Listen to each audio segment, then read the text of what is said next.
एक समय की बात है। एक विशाल देश में वीरेंद्र नाम के एक राजा राज करते थे। वह बहुत ही नेक, न्यायप्रिय और प्रजा का भला चाहने वाले इंसान थे। उनकी प्रजा उन्हें पिता समान मानती थी, क्योंकि वह हमेशा सच की सुनते और बिना पक्षपात के न्याय करते थे। राजा वीरेंद्र की रानी पद्मावती भी उतनी ही सुशील और करुणामयी थीं। महल में जो भी दुखी होता, वह रानी के पास चला जाता और रानी उसे ऐसे समझाती जैसे अपनी संतान को समझाती हैं। राजा और रानी का जीवन सुख से चल रहा था, लेकिन एक कमी उन्हें अंदर ही अंदर दुख देती थी। उनके घर संतान नहीं थी। कई वर्षों की प्रार्थनाओं, दान पुण्य और व्रत के बाद एक शुभ दिन ऐसा आया जब महल में मंगल ध्वनि गूंज उठी। रानी पद्मावती ने जुड़वां बच्चों को जन्म दिया, एक पुत्र और एक पुत्री। पूरे राज्य में उत्सव मनाया गया। राजा ने गरीबों को दान दिया, मंदिरों में दीप जलवाए और प्रजा के लिए भोज रखवाया। राजगुरु ने पुत्र का नाम रखा आर्यवीर और पुत्री का नाम आर्या। आर्यवीर बचपन से ही शांत स्वभाव का था। वह कम बोलता पर बहुत ध्यान से देखता और समझता। आर्या चंचल थी, हंसमुख थी और हर बात में अपने भाई का हाथ पकड़कर चलती। दोनों भाई बहन ऐसे घुले मिले रहते जैसे एक ही सांस के दो हिस्से हों। रानी पद्मावती उन्हें गोद में लेकर अक्सर कहा करती, तुम दोनों एक दूसरे का साथ कभी मत छोड़ना। दुनिया बदलती रहती है, पर भाई बहन का साथ सबसे बड़ा सहारा होता है। समय बीतता गया, बच्चे बड़े होने लगे। राजा वीरेंद्र अपने पुत्र को घुड़सवारी, धनुर्विद्या और नीति की शिक्षा दिलवाते और रानी पद्मावती अपनी बेटी को शिष्टाचार, विद्या और करुणा की शिक्षा देती। महल में हर तरफ खुशहाली थी, लेकिन कहते हैं ना, सुख के दिनों में भी किस्मत कभी कभी परीक्षा लेती है। जब आर्यवीर और आर्या लगभग 10 से 12 वर्ष के होने लगे, तभी दुर्भाग्य से रानी पद्मावती बीमार पड़ गईं। वैद्य बुलाए गए, पूजा पाठ हुए, औषधियां दी गईं, पर रोग बढ़ता गया। एक रात रानी ने दोनों बच्चों को अपने पास बुलाया। उनकी आंखों में ममता भी थी और चिंता भी। उन्होंने आर्यवीर के सिर पर हाथ रखकर कहा, बेटा, तू बड़ा हो रहा है, अपनी बहन का ख्याल रखना। फिर उन्होंने आर्या को गले लगाकर कहा, बेटी, जीवन में चाहे जो हो जाए, अपने दिल को कड़वा मत होने देना। इतना कहकर रानी पद्मावती इस संसार से विदा हो गईं। महल में शोक छा गया। राजा वीरेंद्र टूट गए। उन्हें लगता था जैसे उनका जीवन का सहारा चला गया। आर्या रात रात भर रोती और कहती, मां लौट आओ। आर्यवीर अपनी बहन को चुप कराता, लेकिन खुद भी अंदर से बहुत दुखी रहता। वह अपने पिता को और दुखी नहीं करना चाहता था, इसलिए अपने आंसू भी छुपाकर रखता। समय के साथ राजा पर दरबारियों और मंत्रियों का दबाव बढ़ने लगा। सब कहते, महाराज, राज्य और बच्चों की देखभाल के लिए आपको दूसरी शादी करनी चाहिए। राजा बहुत दिनों तक मना करते रहे, पर फिर उन्हें लगा कि बच्चों को मां का स्नेह और घर को संभालने वाला कोई होना चाहिए। भारी मन से राजा ने दूसरी शादी कर ली। नई रानी का नाम था मृणालिनी। मृणालिनी देखने में बहुत सुंदर थी, बोलने में मीठी थी।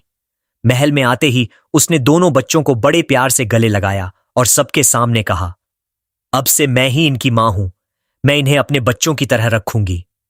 राजा को लगा कि अब सब ठीक हो जाएगा। शुरू शुरू में रानी मृणालिनी ने सच में बहुत प्रेम दिखाया। राजा के सामने वह आर्यवीर और आर्या को मिठाई देती, अच्छे कपड़े पहनाती और सबको बताती कि वह बच्चों से बहुत प्यार करती है। लेकिन यह प्यार सिर्फ दिखावा था। कुछ ही वर्षों में रानी मृणालिनी के भी 2 बच्चे हुए, एक बेटा और एक बेटी। उसने अपने बेटे का नाम विक्रम और बेटी का नाम विभा रखा। अब महल में 4 बच्चे हो गए। राजा वीरेंद्र चारों बच्चों से प्रेम करते थे, पर पूरे राज्य को पता था कि सिंहासन का असली उत्तराधिकारी आर्यवीर ही होगा, क्योंकि वह बड़े राजा का बेटा था और प्रथम रानी की संतान था। यही बात धीरे धीरे रानी मृणालिनी के मन में जलन बनकर बैठने लगी। वह सोचने लगी, मेरे बेटे विक्रम को राजा कैसे बनाऊं? जब तक आर्यवीर है, विक्रम कभी राजा नहीं बन सकता। यहीं से उसकी चालाकी और क्रूरता शुरू हुई। राजा के सामने वह बहुत मीठी बनती, लेकिन राजा के जाते ही उसका चेहरा बदल जाता। आर्या को अच्छे कपड़े नहीं देती। कई बार उसे पुराने फटे कपड़े पहनने पड़ते।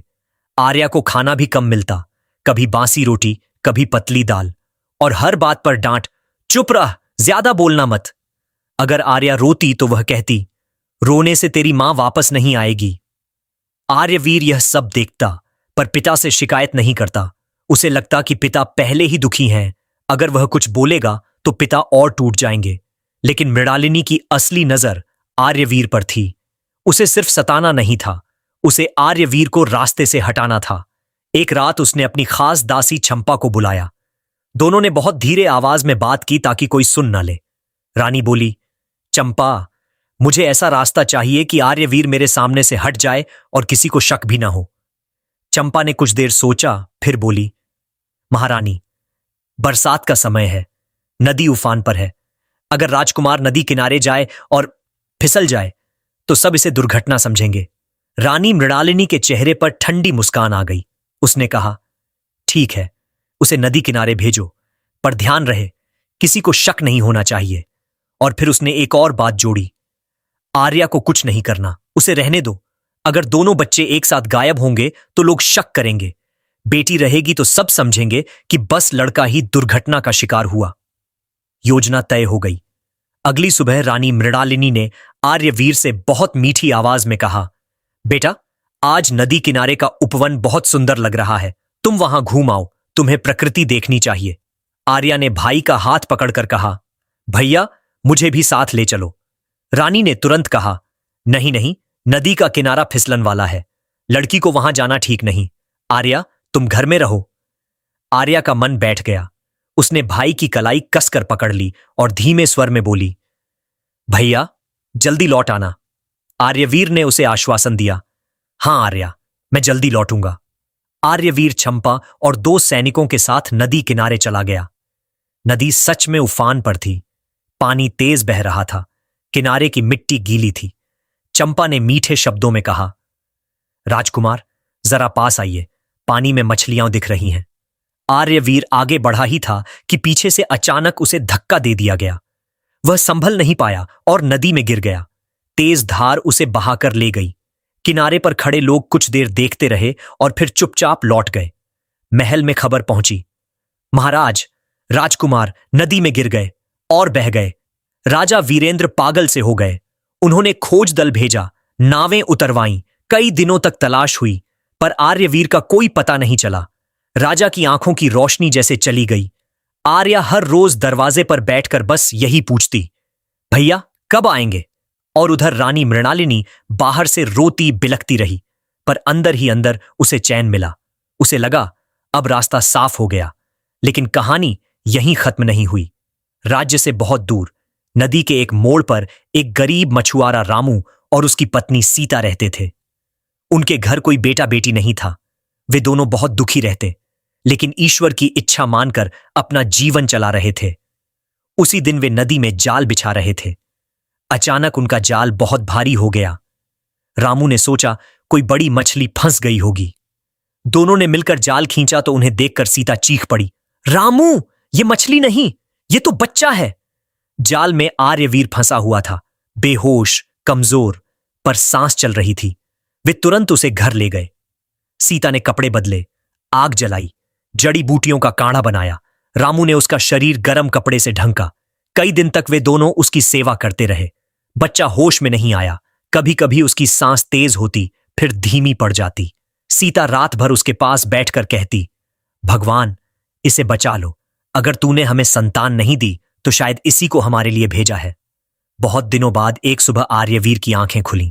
उसने चारों ओर देखा, मिट्टी की झोपड़ी, साधारण लोग, चूल्हे की आग। वह घबरा गया, पर कमजोर था। रामू ने धीरे से पूछा, बेटा, अब कैसा लग रहा है? सीता ने प्यार से कहा, डर मत, तुम सुरक्षित हो। फिर रामू ने पूछा, तुम्हारा नाम क्या है? तुम कहां से हो? आर्यवीर के मन में सब कुछ था, महल, बहन, नदी, धक्का। पर उसे यह भी समझ आ गया था कि जिसने उसे नदी में फेंका वह उसे मरता हुआ देखना चाहता था। अगर उसने अपना सच बता दिया तो हो सकता है वही लोग उसे ढूंढकर फिर मार दें। इसलिए उसने अपनी पहचान छुपा ली। वह थोड़ी देर चुप रहा, फिर धीमे स्वर में बोला, मुझे कुछ याद नहीं, मेरा नाम भी याद नहीं। रामू और सीता ने एक दूसरे की ओर देखा। सीता की आंखों में आंसू आ गए। उसने कहा, हमारे घर कोई बच्चा नहीं है।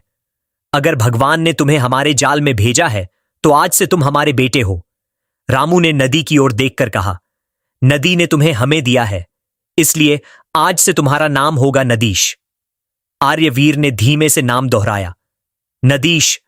और इस तरह राजकुमार आर्यवीर अब मछुआरे के घर में नदीश बनकर रहने लगा, अपनी असली पहचान छुपाकर। नदीश जब होश में आया था तब उसने अपना नाम छुपा लिया था।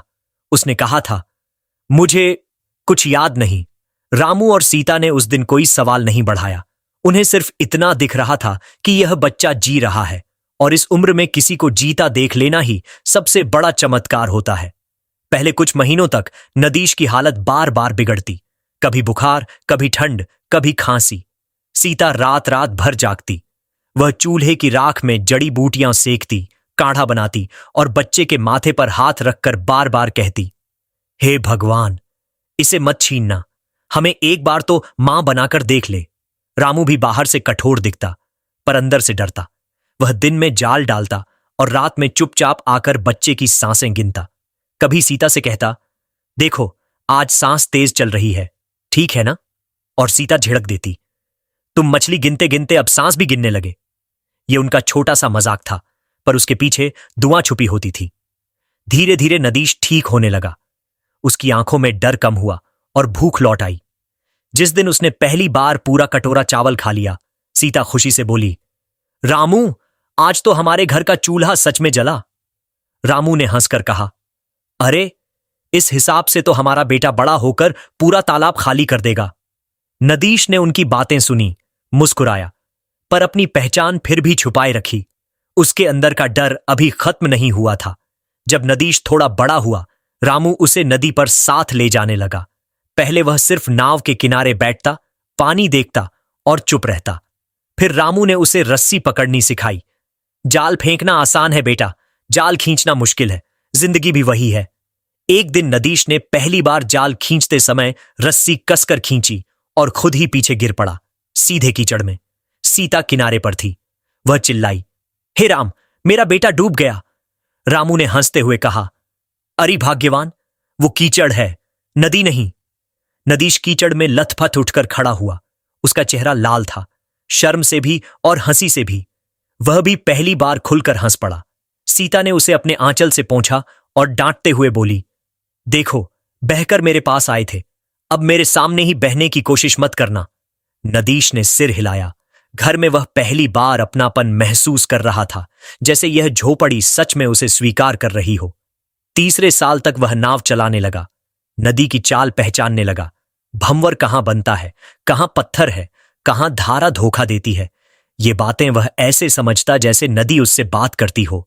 और कभी कभी उसकी यादों में कुछ चमकता भी था, महल की दीवारों जैसी कोई छवि, किसी छोटी लड़की का चेहरा और किसी स्त्री की आवाज, बेटा। पर जैसे ही वह याद आने लगता, उसका सिर भारी हो जाता। वह डर कर उसे दबा देता। गांव में एक बूढ़े पंडित थे, हरिहर पंडित। वे मंदिर में कथा भी कहते थे और बच्चों को अक्षर भी सिखाते थे। एक दिन उन्होंने नदीश को नदी किनारे बैठा देखा। वह पानी को ऐसे देख रहा था जैसे पानी में लिखे शब्द पढ़ रहा हो। पंडित ने पूछा, बेटा, क्या सोच रहा है? नदीश ने सीधा जवाब नहीं दिया, बस बोला, पानी कभी लौटता क्यों नहीं? पंडित मुस्कुराए। यह सवाल नदी से पूछने वाला दिमाग साधारण नहीं होता। तू पढ़ना सीखना चाहता है? नदीश ने झिझक कर कहा, अगर सीख सकता हूं तो जरूर। और फिर शाम को मंदिर के आंगन में वह अक्षर सीखने लगा। आश्चर्य की बात यह थी कि वह बहुत जल्दी सीख गया, जैसे शब्द उसके लिए नए नहीं थे, बस भूले हुए थे। एक दिन पंडित ने सीता से कहा, बहू, यह लड़का जब अक्षर देखता है तो उसे जोड़ने में देर नहीं लगती, लगता है पहले भी पढ़ा है। सीता ने धीरे से कहा, पंडित जी, यह बच्चा नदी से आया है, नदी बहुत कुछ बहाकर लाती है। उसी समय के आसपास एक रात नदीश को बुखार था। वह करवटें बदल रहा था। उसके पुराने भीगे कपड़ों का गठरी पोटला सीता ने साफ किया। उसी में से एक छोटी सी चीज निकली, स्वर्ण ताबीज का आधा हिस्सा पतले धागे में बंधा हुआ। सीता ने उसे पलटकर देखा। रामू, देखो, यह तो सोने का है।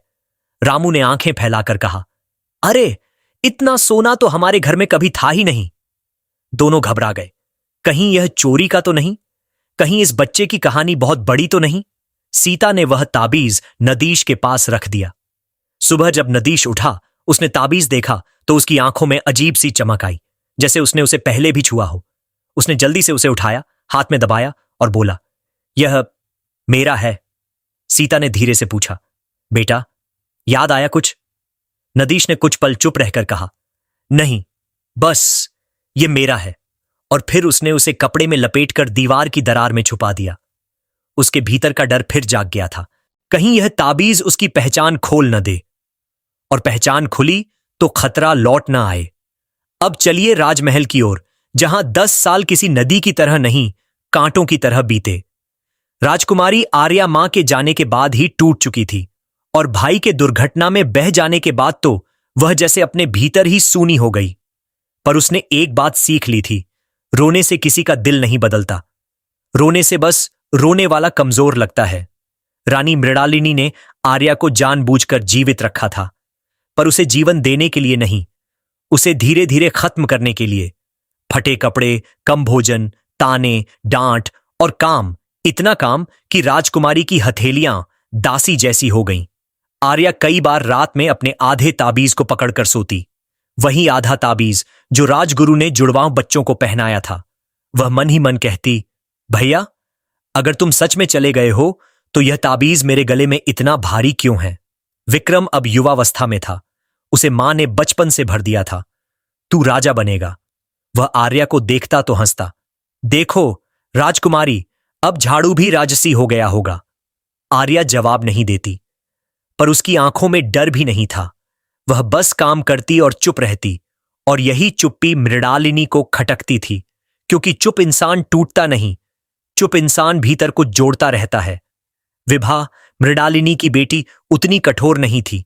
कई बार वह चोरी से आर्या के लिए रोटी, फल या कोई पुराना अच्छा कपड़ा रख देती, पर वह डरती थी मां से, विक्रम से और महल की हवा से। राजा वीरेंद्र बूढ़े हो चुके थे, बेटे के गम ने उन्हें भीतर से खा लिया था। कई बार वे दरबार में बैठे बैठे कहीं खो जाते, कभी आर्या को देखकर पूछ बैठते, तुम्हारा भाई क्या लौट आया? आर्या सिर झुकाकर कहती, नहीं पिताजी, पर लौटेगा। और रानी मृणालिनी, बाहर से दुखी पत्नी, अंदर से ठंडी योजनाकार, विक्रम को युवराज बनवाने के लिए धीरे धीरे जमीन तैयार कर रही थी। और फिर वही साल आया जब बरसात ने नदी को पागल कर दिया। उस दिन गांव के ऊपर घने काले बादल थे, हवा में ऐसी सीटी थी कि पेड़ भी डर कर झुक जाए। रात में पानी बढ़ा, धीरे धीरे नहीं, अचानक। गांव के कुछ हिस्से डूबने लगे, लोग घरों से बाहर भागे, किसी की गाय बह गई, किसी का छप्पर उड़ गया, किसी के बच्चे का हाथ छूट गया। रामू और सीता घबराकर झोपड़ी के ऊंचे हिस्से पर गए। सीता बोली, रामू, नदीश कहां है? रामू ने देखा, नदीश तो गायब था। असल में नदीश पानी की आवाज सुनते ही बाहर निकल गया था। उसने देखा, एक बूढ़ा आदमी पानी में फंसा है, एक बच्चा बहने वाला है और एक औरत चीख रही है, कोई बचा लो। यहां लोगों की संख्या 10-20 वाली अफवाह नहीं थी, यह साफ सामने की सच्चाई थी। कुल 5 लोग ऐसे थे जिनकी जान कुछ ही मिनटों में जा सकती थी। बूढ़ा आदमी, एक छोटा बच्चा, एक औरत, 2 युवक जो एक टूटी नाव को पकड़े थे और डर से जमे हुए थे। रामू दूर से चिल्लाया, नदीश मत जा, भंवर है। पर नदीश का शरीर पहले ही नदी की तरफ बढ़ चुका था। उसने नाव खींची, रस्सी बांधी और धारा में उतर गया। पानी ने नाव को झटका दिया। भंवर ने घुमाने की कोशिश की, पर नदीश ने जैसे नदी की भाषा पढ़ ली। उसने पहले बूढ़े आदमी के पास नाव लगाई, उसकी कांपती उंगलियों को पकड़ा, उसे खींचकर नाव में बैठाया। बूढ़ा हांफते हांफते बोला, बेटा, भगवान। फिर वह बच्चे तक पहुंचा।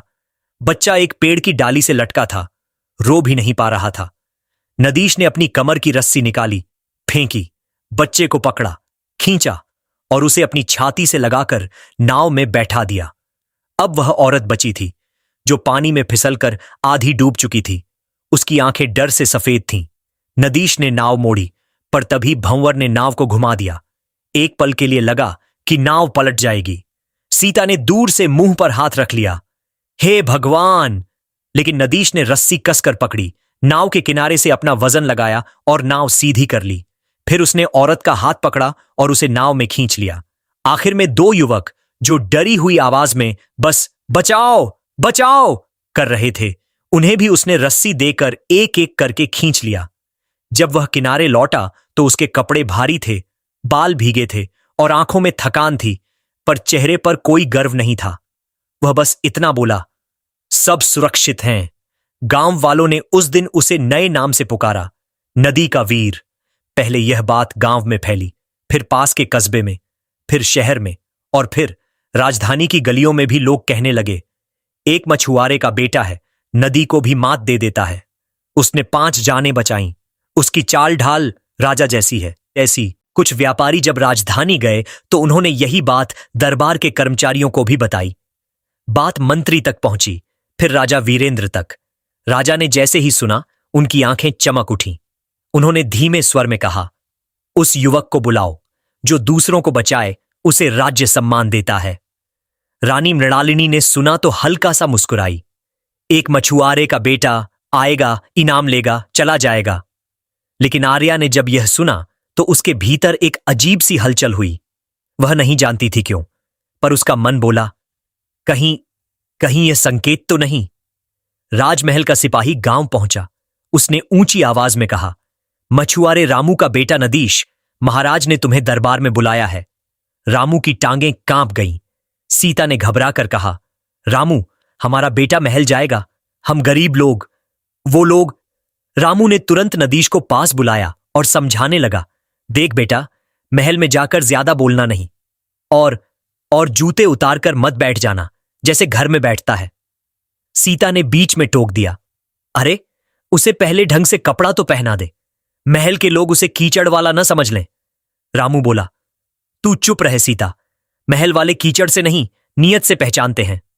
सीता ने आंखें तरेरी, नियत तो हमारी अच्छी है, पर कपड़े भी तो होने चाहिए। इन दोनों की नोकझोंक में नदीश पहली बार हल्का सा हंसा, पर जैसे ही उसे महल शब्द सुनाई दिया, उसकी धड़कन तेज हो गई। महल, यह शब्द उसके भीतर किसी छुपी हुई तस्वीर को हिलाने लगा। नदीश जब राजमहल पहुंचा तो उसकी आंखें फैल गईं। इतने बड़े दरवाजे, इतने ऊंचे खंभे, इतनी चमक उसने गांव में कभी नहीं देखा था। पर आश्चर्य यह कि उसे डर कम हुआ और पहचान ज्यादा लगी, जैसे ये दीवारें उसे कहीं से जानती हों।